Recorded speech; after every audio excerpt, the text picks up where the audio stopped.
प्रभु आपे सावते ताहेन मा और आम सावते हो सनत लुका से अलका लिका भागी संबाद ए प्रभु आमा महिमा हुयु मा जिसु दो आत्मावा दाड़ीते गलीलियते रुवड़िना और उनिया नामडाकते दो गोटा दिसम रे छाव माराविना उनी दो उनकुआ सिनेगोग करे लय चेद आकु कान ताहेकना और उनी दो सानाम होर ठेन साबसी नामेट कान ताहेकना जिसु दो आय असूल हारारेन नाजारेत ते हेइना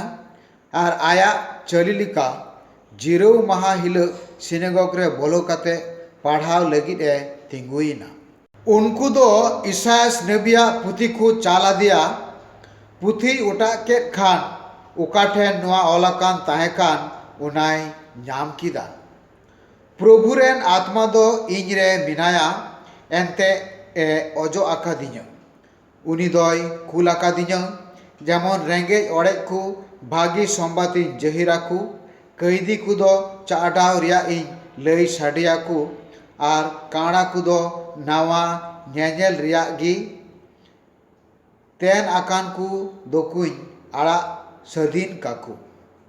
और प्रभुई कुसी कान बछरी लय साडियाकु इनकाते उनी दो पुथी सामटाव किदा और सेबक उना एम रुवड़ काते ए दुरुबिना सिनेगोग रे को ताहेकान सानाम होड़गी उनी को बेंगे उरी आदिया इनकाते उनी दो उनकुई मिताट कुआ तिहिन नुआ शास्त्र कथा दो आपे पे आंजोम खान तुलुई गी पुरवो कना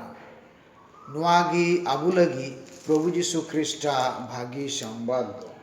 ख्रिस्टियन दुलड़िया बुहा मिश्रा को तीन दो नय लुका से ओलाका लेका भागी संबाद खय अडी मजबून आंजोम नामिदा सनत लुकास दो बोले जीशु मसीह नय आया कमी एहब लाहारे नुआई बोले आया आतुते चलाक कना और ओना ओकारे हारालेन नाजरेत ओना सिनेगोग रे बोलोक कना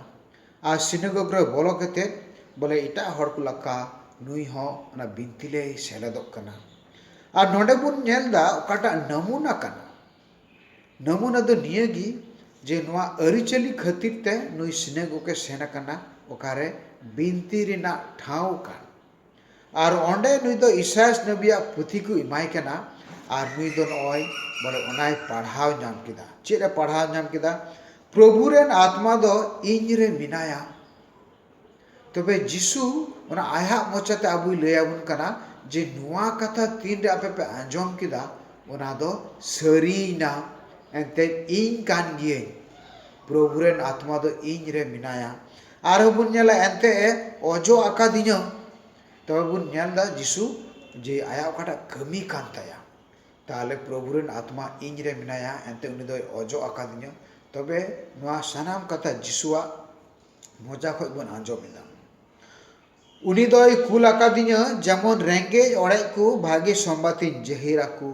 तबे जीसु मसीह ओकाटा कान ताया कमी चेद कान ताया कमी